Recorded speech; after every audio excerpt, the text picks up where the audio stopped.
Keseolus. Tor among we enu Wayne. Hi everyone, my name is Wayne, and as you'll probably guessed, hopefully, I've decided to attempt to learn Greek. I often travelled to Cyprus because my dad lives there, so I wanted to learn a bit of the language. After reviews, I've done some research and I found language trainers online. Florencia matched me to an excellent trainer called Maria.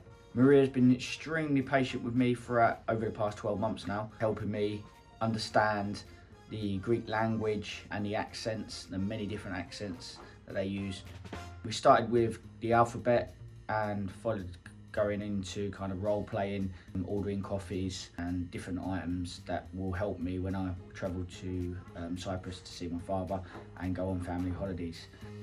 Greek was put into practice a little while ago when I went for a meal with my family and friends, and I started engaging with the waitress in Greek, so it's quite impressive. And I didn't realise actually how much I'd picked up when you actually speak the language at a restaurant, so I was really pleased.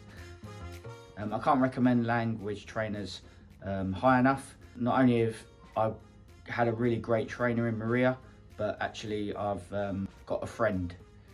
So Parakalor, thank you.